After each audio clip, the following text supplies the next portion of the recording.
Okay, welcome divas and dudes to the nutrition class for September 19th.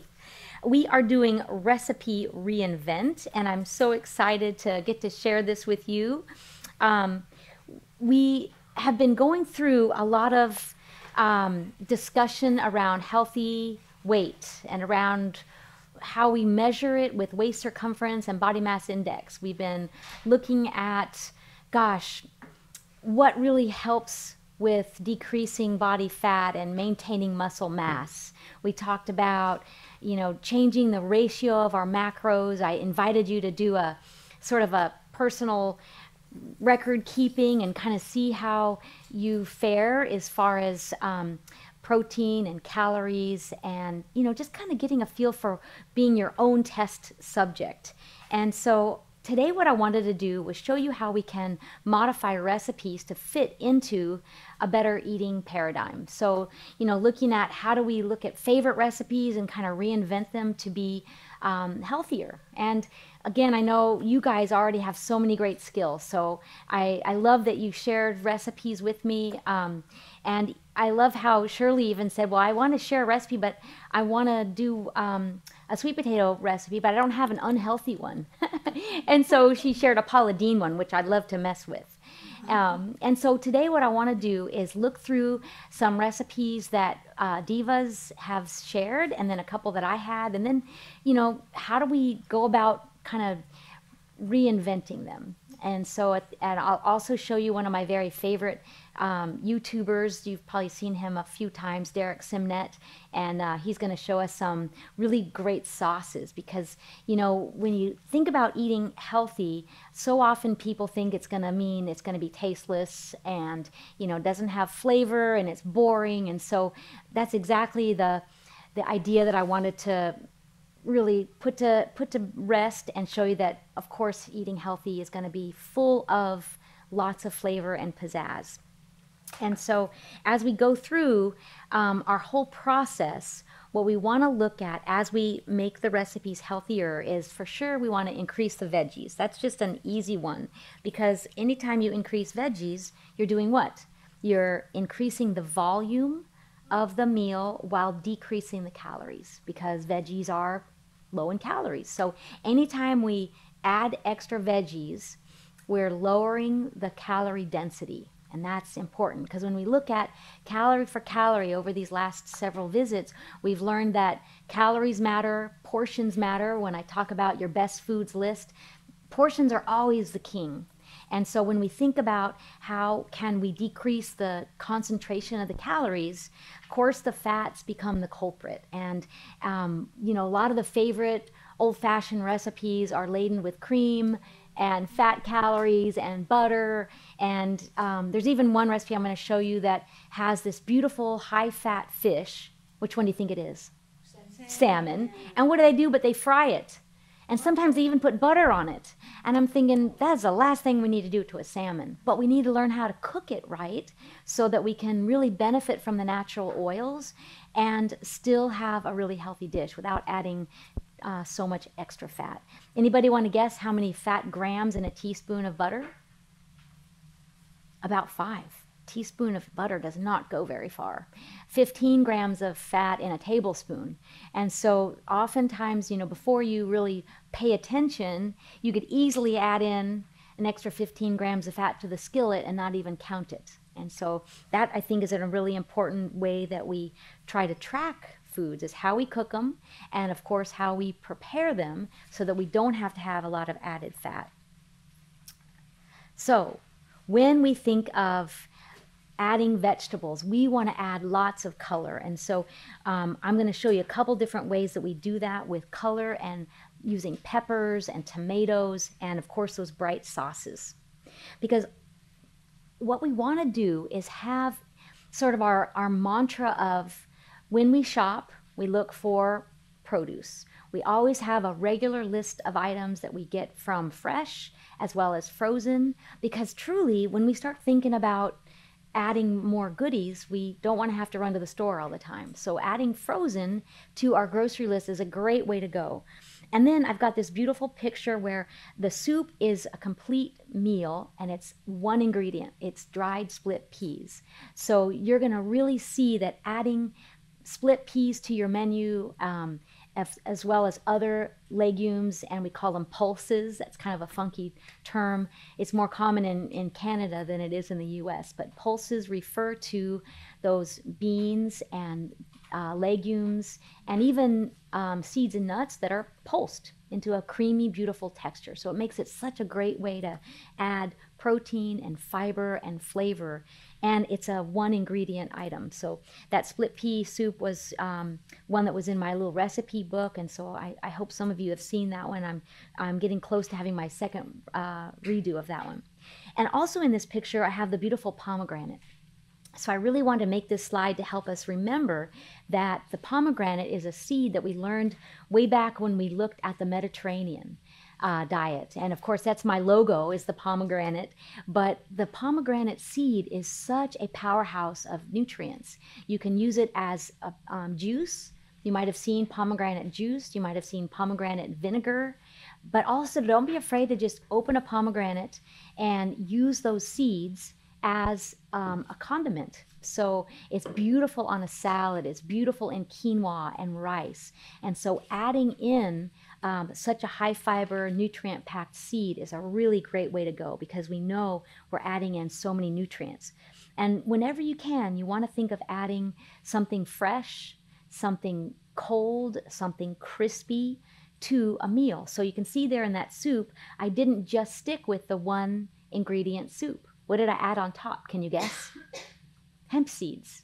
And what I added onto the side was a big bundle of cilantro. And so gone are the days where we just put these things on as a garnish. We actually eat the garnish. And so the hemp hearts that I put on there was at least a teaspoon or so, and that's adding a plenty good dose of extra protein to an already high protein soup. So be thinking about that as we go through these slides and recipes, to think about how can we add flavor, add color, add texture, add temperature variation, even if it's going to be the little plate garnish or just the added blast of color. So here we go, our first one, recipe reinvent for speed and healthy. How do we do that? Here's a dinner in under 10 minutes. This is one that I did, and I shopped at Trader Joe's. And they have this beautiful package of ready-to-go rice. It had all kinds of good veggies in it. It had sauteed onions and peas and carrots. It had celery. It was a great little dish. But we needed to do more. And also, if you want any of these recipes, I have them here so you can take a picture of them. So, if that's easier than the slide, but I'll pass that around. But what I thought would be so nice is to teach us how to use frozen, ready-to-go meals, because aren't those the bomb? To be able to have something that's already started, we just need to add to it. And this is the case for all kinds of freezer items. But what I did with this one is I added some edamame, I added some extra zucchini squash, because I felt like in the ratio, there was more carbs from the grain than there was from the veggies. So what I do, number one, I added more veggies. And then I wanted to make sure the protein was up. And one of the easiest ways to bump up the protein is with our darling little soybean, the edamame. And so if you don't already have that on your regular grocery list, get it there, because it's so handy. When I was doing my kind of calculation for my own protein, fat, carbs, and calories, I realized that that became a really important component to add in, whether it be breakfast or, of course, lunch and dinner. So adding that in is really good. And even with the regular instructions, what they had us do was just put it into a skillet with a little bit of oil and let it heat up. But it didn't give us very much flavor. So I thought, holy cow, we've got the powerhouse spices. I think I shared some of them with you, but any of your spices. So definitely start to have seeds as a regular spice that you purchase. So I have anise at home. I have fennel, coriander. And if you want to grind them up, you could, of course, use a coffee grinder, but also get a mortar and pestle, because it's so handy to have it right there at your prep station, and you could add sesame, pumpkin, and it would just add so much crunch and flavor and interesting texture, not to mention protein and fiber, to this quick meal in minutes. And it doesn't really add any more time to do in that production. And remember too that when I teach cooking, I always encourage you to heat the skillet first, put in the food second, right? Because we're not heating the oil. And if you need to add a little splash of water or a broth, you could. So it's really a steam saute, and that helps us to lower the amount of added fat. So that becomes a real bonus as well. Okay, so protein up. The rice is already a complex carb. Now, if we wanted to take this apart and do it kind of from scratch, we could use a wild rice, right, to add more protein. We could do a blend of wild and brown rice. But there's nothing like a handy rice dish. And I really want us to get a green light on something like this, because if you have family that shows up or you don't feel like cooking, you've been working all day, to be able to grab something from the freezer and add one or two things is just so good to feel like you've got a hearty dish. Another way I've served this is on a bed of arugula. So now we've got our cold, we've got our fresh, and we've got our feel-good grainy dish with all the layers of protein. So remember, you can serve it as a hot or a cold dish. It gave us the calorie information for 1/3 of the package. They also gave it for the whole package. And I thought, wow, hopefully nobody's going to eat the whole package. But it only gave us 5 grams of protein. So just by adding some seeds and some edamame, it could triple that, easily get to the 15 gram. Because remember, in a half a cup of edamame, you've got 12 to 15 grams of protein. So it's easy to add that up. And then if you wanted to add the seeds, there again, it gives you flavor, texture, and protein and fiber. So super win. Here's another one. So thanks to Miss Shirley, thinking about Thanksgiving and sweet potatoes, and how do we kind of inspire our family to maybe think outside the box and not have the traditional sweet potato product that's really laden with sugars and fats and butter. Doesn't mean we can't use a little bit, but we use it really sparingly in this recipe, and wow, it makes such a difference. So we really want to highlight the veggie flavor. Gone are the days where veggies are nasty, so we have to cover them up with all these other flavors, right? Veggies are great. We need to learn how to cook them so that they have good texture. I've met so many people that thought they hated vegetables until we cooked them differently. And then it's like, wow, crunch, texture, flavor comes alive. It doesn't bring out the bitterness that's common in an overcooked vegetable. So same thing with the sweet potato. We've got to make sure that we showcase the flavor of the veggie. So I recommended keeping the skin on instead of mashing it and blenderizing it. What do you think that does to the glycemic index of the dish as well? Yeah, lowers the glycemic index if we don't blenderize. Remember, I always say chewing matters in healthy digestion. If our body gets pre-chopped up, masticated potato, whether it be sweet or white potato, it does shoot the blood sugar up.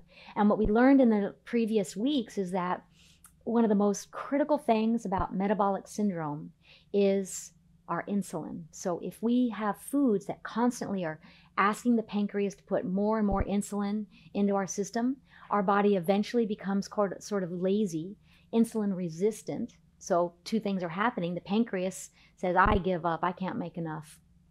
The cells, both the muscle and the fat cells, now also are struggling with really getting the sugars into the cell. So what happens? The blood sugar stays high too long. It makes the hemoglobin sticky.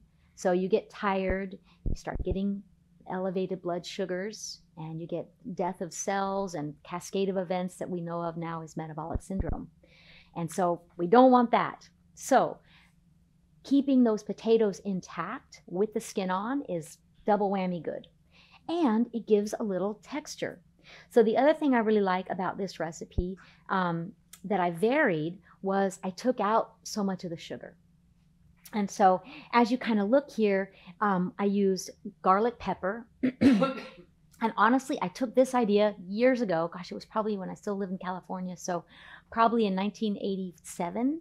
I was following Martha Stewart. I know I'm probably dating myself for sure, but I loved her back in the 80s, right? She had so many great ideas and just a beautiful idea that she shared with the sweet potato. So her dish was sweet potatoes, Lowry's garlic, pepper, and olive oil, and onions, and that was it.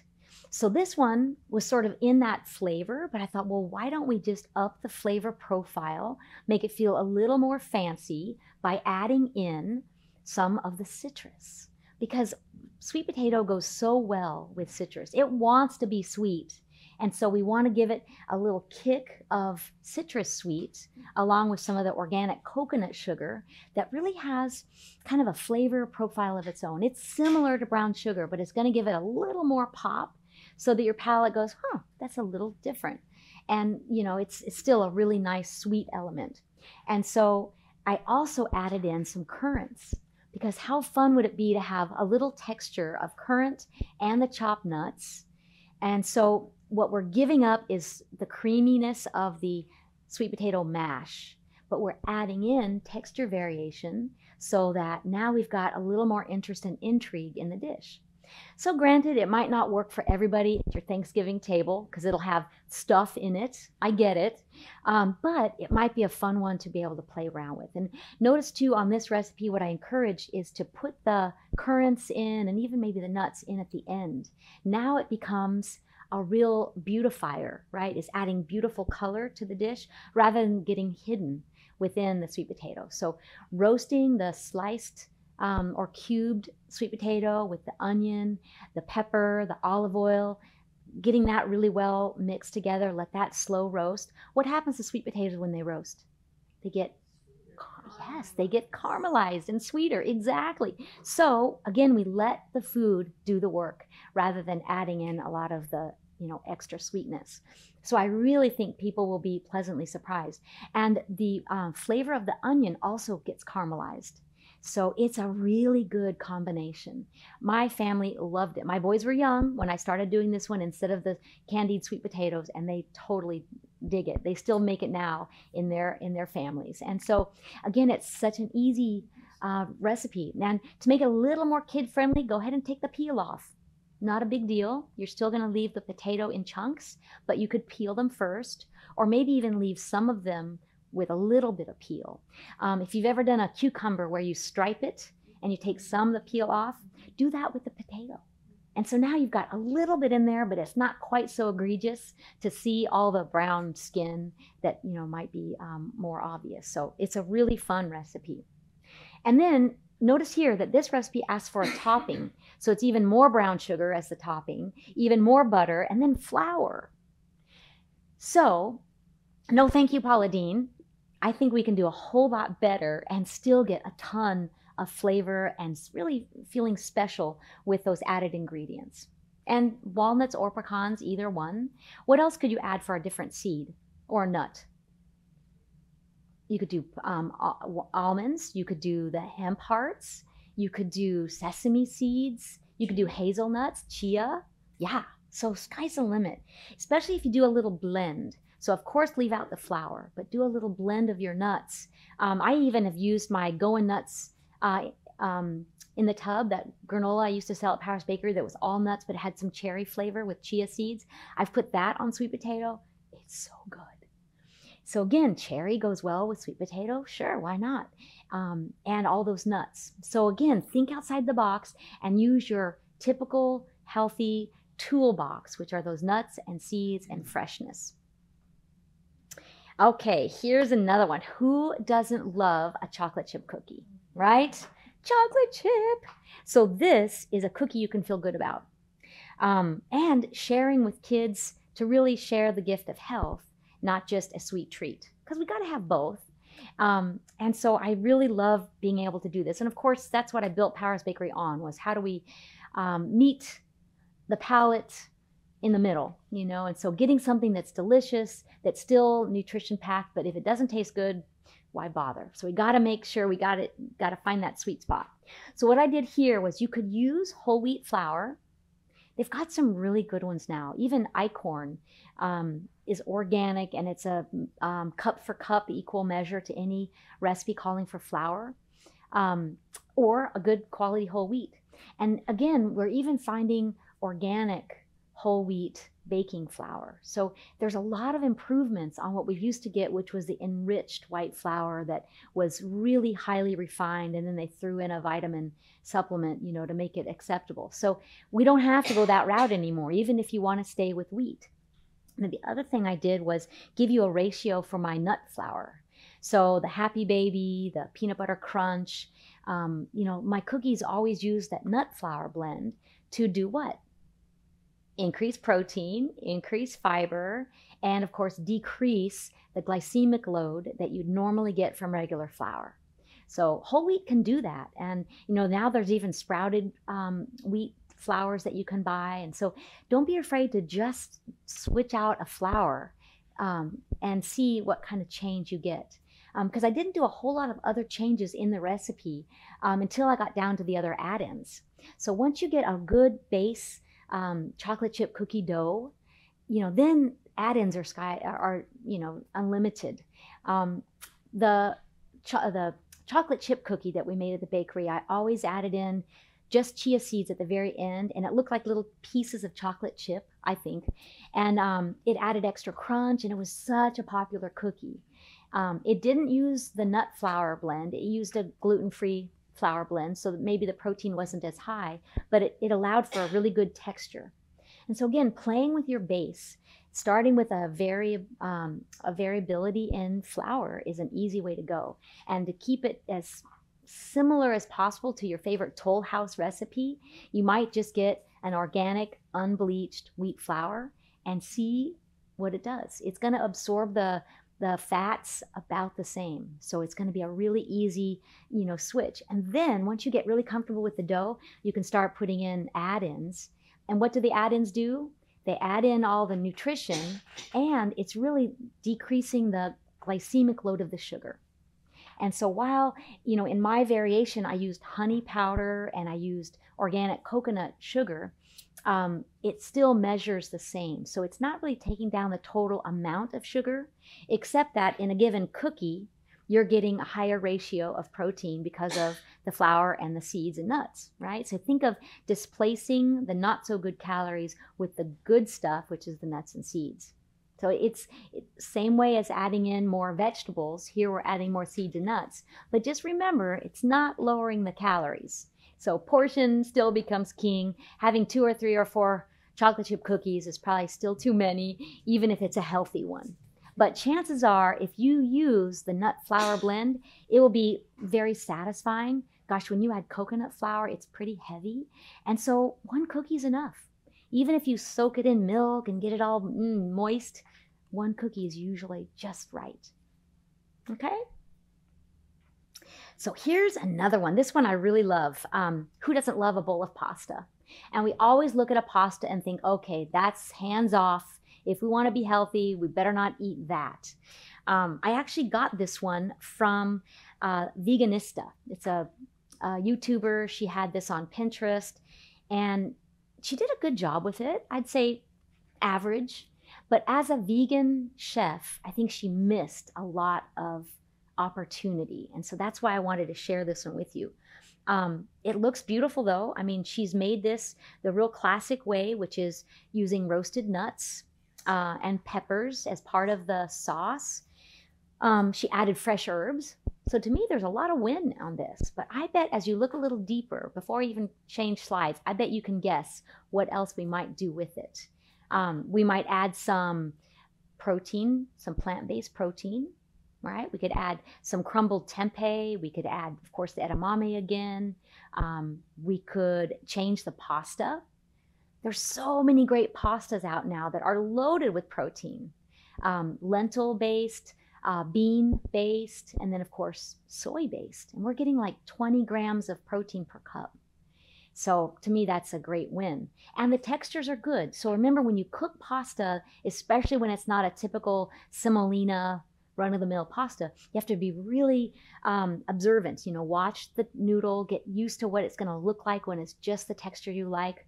I like it al dente, so I always undercook it a little bit and then maybe even let it sit in the water another extra minute or two, because that makes this cooking process slow down so I can really track it and pull out a noodle. And no, I don't throw it on the wall, but I do taste it. And if it feels just right, then I think it's going to be good. And then I do rinse it to stop the cooking, because nothing's worse than gummy pasta. Even if you have a fabulous sauce, I don't care how good the sauce is, if your pasta is gummy, it's not a good meal. So we definitely want to be careful with that.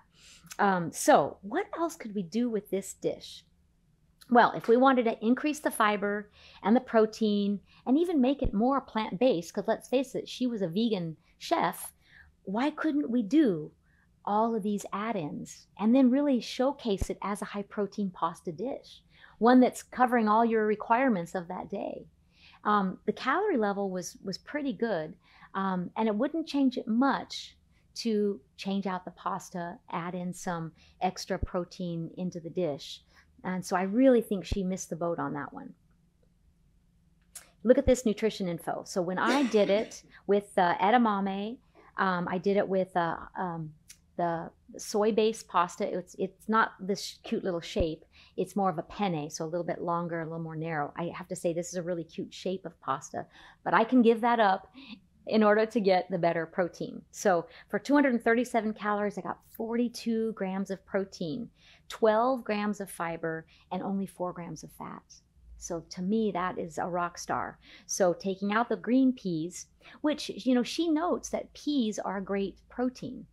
I don't know that I would really agree with that. I mean, they're okay, but of course we've got so many other foods that are much better in protein. Don't we normally think of peas as being what? A starchy vegetable, right? And we kind of go, peas aren't good. And, she's showcasing them as great. I think they are good. I really do. But not to replace for protein. I think if we're going to do that, let's find one that's going to really carry its weight. So if you didn't like the idea of edamame, you sure could do peas, which is a traditional way to do the romesco. You could add something on the side. What if you had as your side dish a scoop of Greek yogurt with some strawberries, and you got your 20 grams of protein there? Or you had a little less scoop and you added some hemp hearts to your Greek yogurt. So think of the full meal too. We don't have to necessarily throw everything into the same dish.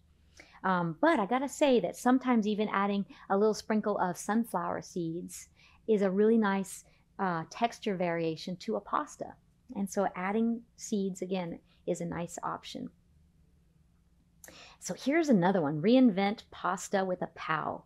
Who doesn't love pesto? And again, that's kind of thought of as a no-go food.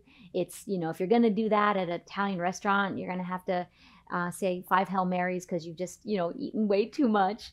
And so what I'd like to show is that actually it's a great way to do a meal starter. Of course, you could add fresh herbs. You could add chickpeas. We haven't really mentioned the value of the protein in a chickpea. You could mash them up and add them to the pesto, or you could leave them whole. So in this dish, they're actually mashed, which is really nice. You just either buy a store-bought pesto, or in another slide, I'm going to show you how to make one with fresh basil. And, it just becomes a great sauce that now has lots of applications. And when you get good at making sauces, wow, your whole week's cooking becomes so much easier, because now you can do layers of flavors. You can mix and match. If you ever went to Powers Bakery and had one of my salads, like the quinoa kale chicken, it had the Suzette, the ginger lime, and it had some rice vinegar with coriander. So it had so much flavor. And then we pre-marinated the chicken. So when you do all those layers of flavor, you don't miss the fat, because now you have all the interesting layers of sweet and spicy and a little piquant and even a little sour. And that's what all the balance of the palate is really looking for. So walnut oil, if you haven't used walnut oil, I really encourage you to get some. It's a little pricey, but it's a standalone dressing. So I don't even buy bottle dressings ever. Instead, I use either walnut oil or a really good extra virgin olive oil. And by the way, if you open up your extra virgin olive oil and it doesn't smell like a bouquet of wonderful aromas. It's old, so get another bottle as soon as you can, and buy small bottles so that you can use them up quickly. Do you have a recommendation for where to get walnut oil? I had to throw mine out because it doesn't last a long time and it needs to be refrigerated. So where can you get a good small bottle? HEB. HEB does have a good size bottle. But use it, so the trick is when you get a beautiful oil like that, I agree with you, Mary Beth, but we don't want it to go old. So keep it right in your prep area and use it. Remember, adding it after the food is cooked, you get to enjoy all those wonderful aromas. And promise yourself that you're going to eat a salad every dinner or every lunch. And that way you use it up, because you're right, you don't want them to go old on you. So here is a pesto pasta with all the extras. And so look at how far they go with so many added fats. And I don't know if I told you guys, but I used to run an Italian restaurant in college, and I was never fatter because you can't help but enjoy the homemade gnocchi and the pasta that's rich with pesto. But this one has so many extra fat additions that it's pretty easy to reinvent. And so, adding olive oil, adding the Parmesan cheese and the mozzarella cheese and more butter, it's crazy when we get used to how many fats are added into this. Of course, it becomes a calorie-laden dish that, you don't feel light and ready for a walk after eating. You have to go take a nap. But oftentimes people will eat this out at a restaurant and not think twice about it, right? Even if we just had this recipe, how could we make it a little bit better? Well, you could do half the portion and mix maybe a big handful of julienne strips of baby spinach.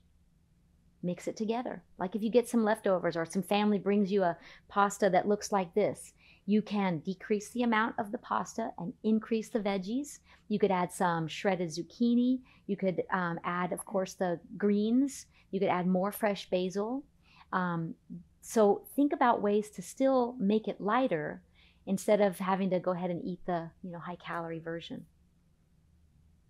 So here is one from Mary Beth. So thank you so much for sharing this one. This one was really fun because it was such a traditional recipe.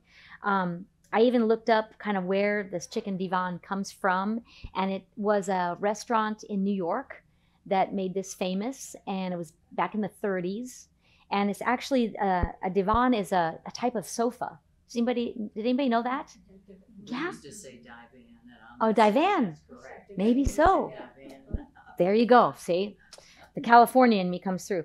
I didn't ever have one, but it's interesting that when the home cook has really taught how to do recipes, we have such strong influences from French. French cooking is heavy in cream, sauces, and butter.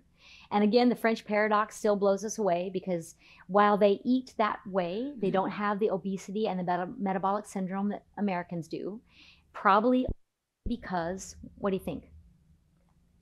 Portion, and they walk more. They're very active. So yeah, you can still eat the pesto pasta. You just have to eat a small amount and maybe double your afternoon walk. But this one I thought was so fun because on the surface it's got great ingredients. It's got chicken and broccoli. Oh, it's delicious if you haven't ever had it. But it's a whole lot of creamy. And so my hope is that you train your taste buds to not really enjoy that. You have to kind of train your taste buds. And most of you are saying, my taste buds still like that. And so if you do, then just eat a smaller amount. But the nutrition info was impressive. So 716 calories in a portion.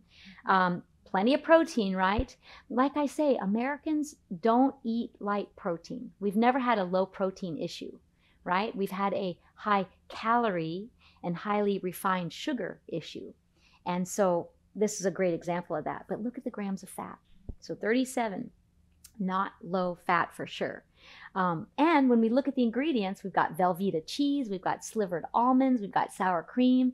The cream of chicken soup really isn't the culprit of the whole dish. It's, you know, all the other fats that were added. And so I thought this is a really great example of how do we make it a little healthier and not lose a bit of flavor. So you think it can be done? Let's see. So here, and again, I didn't do this one. I learned it from the skinnytaste.com, but I thought it was a good one because it came with a picture, so I didn't have to do an R&D on it.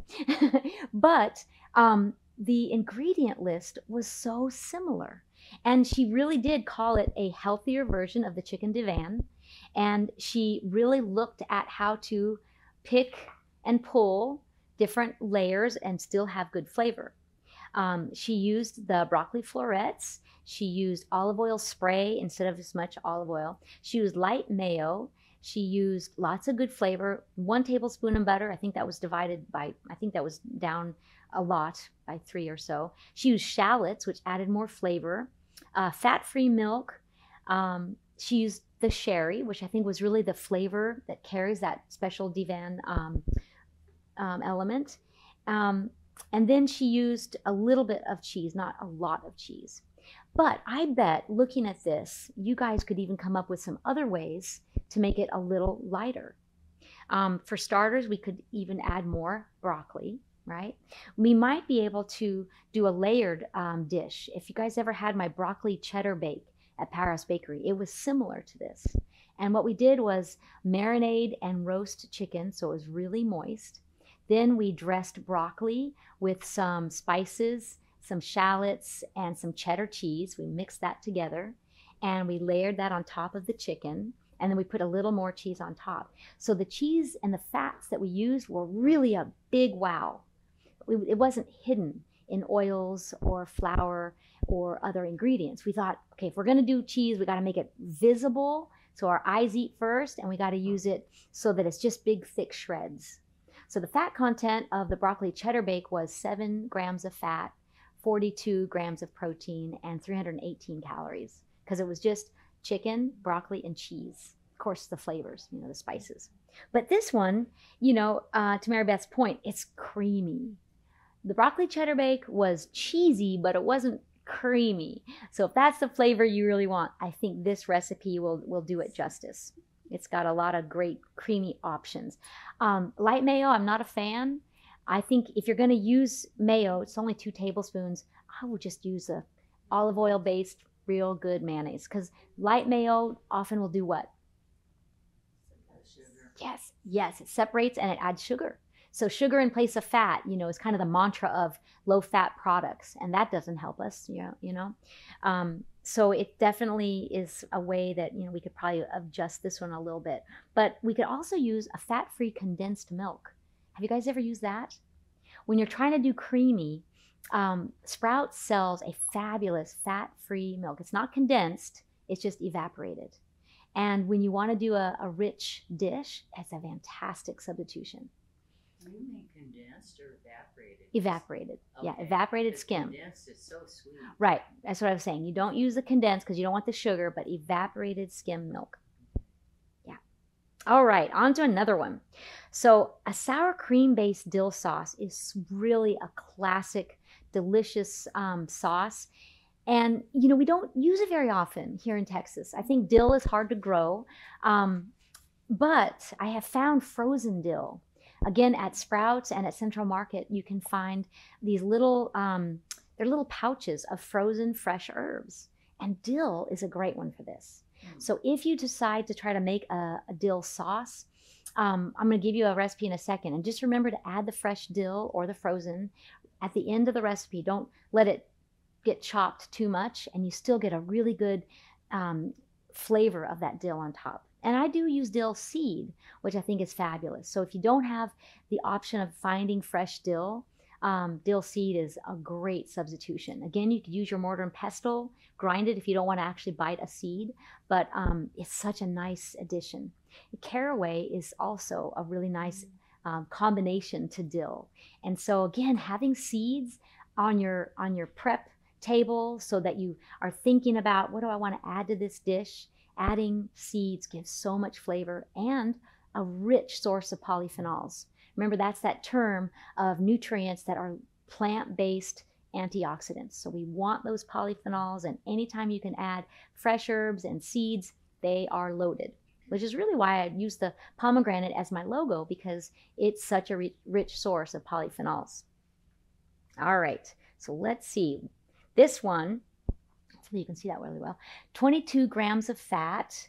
And this one said 42 grams of protein in the salmon. And when I really looked at the recipe, I thought, that doesn't sound right, because she's only given you 4 ounces of salmon.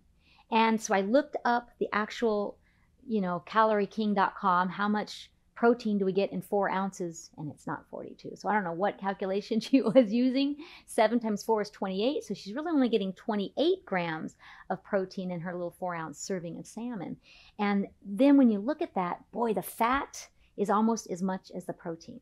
And so that's why, to me, it's so important that we reduce the cooking style, reduce the fat that's added in the cooking process. So what's the best way to cook salmon? Grill it. Even if you do a pan fry, skin down on a heated skillet. If you want to flip it over, you could, but you could just put it really hot in your cast iron and let it get to medium rare. Don't ever overcook salmon. It should be pink and still plump. And then nobody will say it tastes fishy.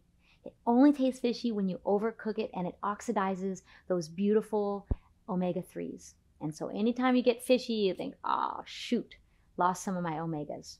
And so to make sure that you keep it really undercooked, or I should just say not overcooked, you could marinate. That'll help to plump it up a little bit. So like a teriyaki or a lemon and water, or lemon and even olive oil, marinating a little bit and then taking all that off will help to make sure those muscle cells hold on to the liquid. So salt, lemon, a tiny bit of olive oil. I don't even use the olive oil, frankly, just the lemon juice and the salt.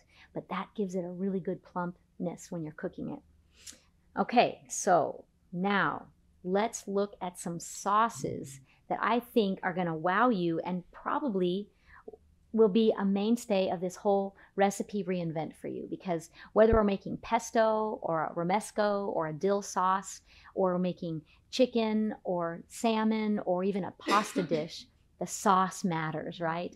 And so my wonderful friend Derek Simnett really taught some great ideas about sauces that really carry the dish to perfection. So they're always low in calories, when they're plant-based, and they're fresh flavors. And so you can make little batches, or you can make a little more and use it throughout the week. And so when he did these 3 of the ones I just had to show you, so creamy cashew pesto, the romesco sauce, and the tangy jalapeno dill. So here comes those recipes. So the romesco sauce is 2 roasted peppers, 25 cherry tomatoes cut in half, some hemp seeds, a little bit of lemon juice, and garlic. That's it. And this is so fun because, again, if you don't already have a magic bullet, it's probably worth getting one. Or H-E-B is even selling a little mini KitchenAid. And they're like 25 bucks. And it has a small bowl, but it's just perfect for making sauces. And start to just, in your routine, have some roasted peppers. Of course, you can buy them. Anybody ever buy roasted jarred peppers? They're awesome. They're easy because then you don't have to go through the step of roasting your own. But because I always make a sofrito, which is, again, tomatoes and peppers and shallots, I just like to have that. If you're not in the habit of roasting peppers, have a jar on hand, because that's all you really need for this.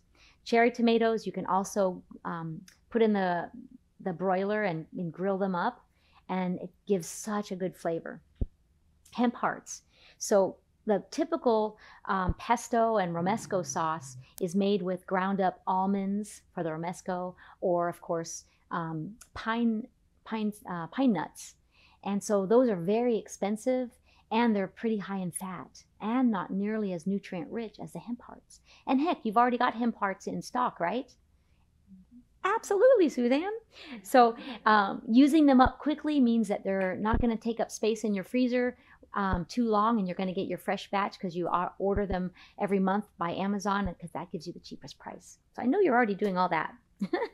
But this one is a great sauce to have. It's so good on salad. It's so good on eggs. It's so good on a wrap where you've layered it with maybe some quinoa that you had left over, some brown rice, some roasted potatoes, and here's your romesco sauce on top. Oh, it's heavenly. It's also really good on sauteed kale. So good. Steam, saute your kale, remember, with a little bit of water. Add your olive oil, your walnut oil at the end, and then after it cools, top it with some romesco sauce. So good. And then if you wanted to add a little extra stuff, you could do a sprinkle of cheese. A little sprinkle of a Parmigiano Reggiano would really give it some pizzazz. And now you're adding such a small amount because it's right on the top. So you get to see how much you're putting on, and it's just the perfect amount. Because notice, these are fat-free. So that means we get to add in some fats that are going to be top-notch flavor, big bang flavor. And this one I really love because it not only uses dill, it also spices it up with some jalapeno. So this one gives you such a range of flavor. If you wanted to de-seed the jalapeno, that's a good idea if you don't want it to be too spicy. I'm sure you guys already know that. A lime. Lime always goes with jalapeno, right? What dish does not have those two together? Now, tahini is probably a spice or a condiment that you don't use every day. But I really encourage you to buy some, because then you'll be inclined to make your own hummus. And hummus is so easy. Garbanzo beans, tahini, lemon juice, and maybe some garlic, of course some salt. But so easy. And again, if you get that little food processor, it's so easy to throw some of those ingredients in, and it's just ready to go. So don't be afraid to experiment with some of these ingredients, because now your shopping list is going to have multiple applications with those items that you're going to buy. There's that beautiful dill. And I made a note to make sure you add that in at the end. Okay, so this one, the cashew pesto sauce. So like I mentioned, typical pesto is made with pine nuts. Pine nuts are pricey, and they're a little bit higher in fat, not much. Cashews are certainly going to be a fat source as well, but I think you're going to absolutely love the texture of this one, and uses fresh basil. So if you're growing your herbs, basil should start being prolific again, because we're going to get some cool weather, and basil does like the cool weather. So make sure you get some fresh basil growing in your windowsill. And nutritional yeast. Anybody use nutritional yeast yet? Yes, good. It is a fantastic cheese replacement. So the mac and cheese that we made at the bakery that was vegan, we added some cashew cream and some nutritional yeast, and it was the bomb. Where do you get nutritional yeast? Is it dry or? It's dry. It's in a little it almost looks like a Parmesan cheese bottle, and it's in the section where you get like Asian and international condiments. Yeah, it's at H-E-B. Not hard to find. But boy, it is so fun. And it's loaded with B vitamins. So, you know, sometimes the vegan health nuts add nutritional yeast for the nutrition. We foodies just add it because it tastes amazing. In fact, I even made a mac and cheese for a lady at the bakery that had a nut allergy. So you're thinking, oh, cashew cream sauce, how's she going to do that? We took it out completely. No cashew cream sauce at all. I used coconut cream and the nutritional yeast, and it tasted delicious. So imagine how much lower in fat that option is.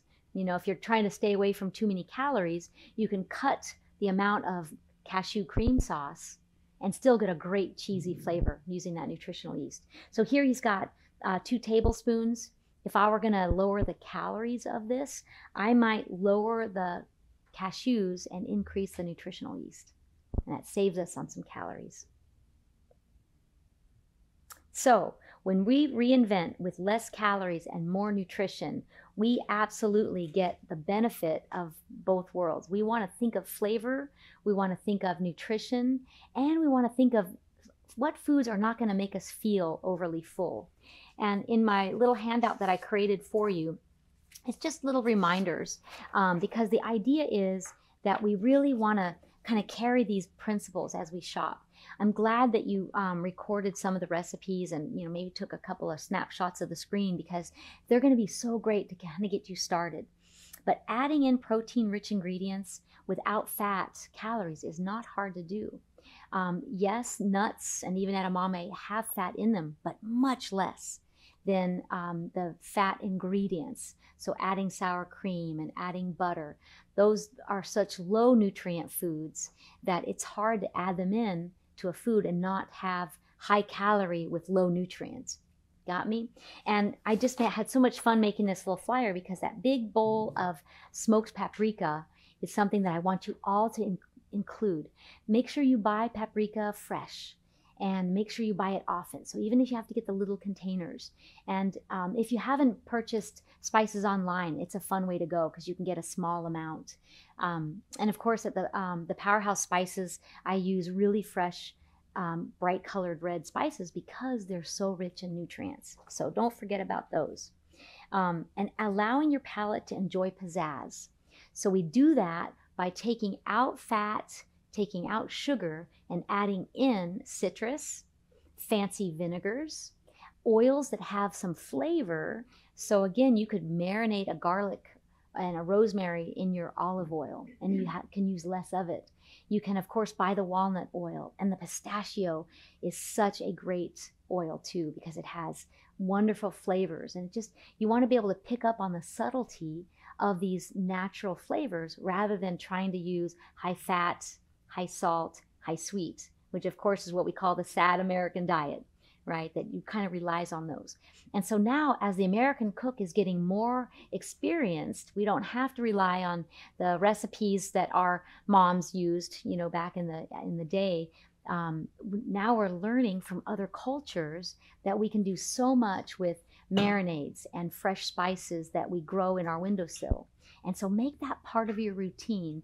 And my encouragement is to make your shopping list using your columns, your best foods list. What am I going to buy for protein? What am I going to get for my carbohydrates and my healthy fats? And so you can't go wrong. When you get to the store, you know what you're going to add into those categories.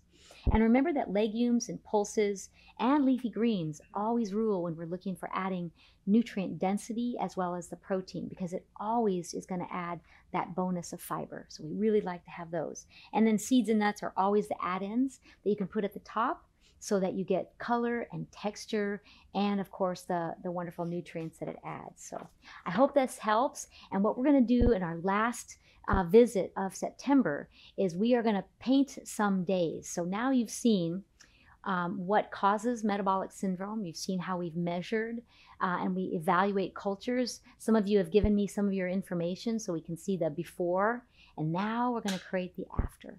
So what would a day look like before and after that we can improve on the nutritional quality? What would breakfast, lunch, and dinner look like? What would our activities look like? I gave you a little hint of that when we looked at the studies, but now what I want to do is make it a little more real for you, using our recipes, using our activities. So going to the Diva and Dude exercise classes, what would that week look like that would really take your wellness plan from good to great? And again, always building your best foods list and the parameters around that best foods list, which is portions always matter. Cooking style absolutely counts. The quality of the ingredients matter. And of course, the company that the food keeps makes such a difference in the end result of your wellness program. So I can't wait to see you next week. We will keep going. And if any of you want to send me any of your journal entries, you still have time. I'll be able to probably add those in. So, send them to me if you have them. All right. Thank you so much, and we'll see you soon.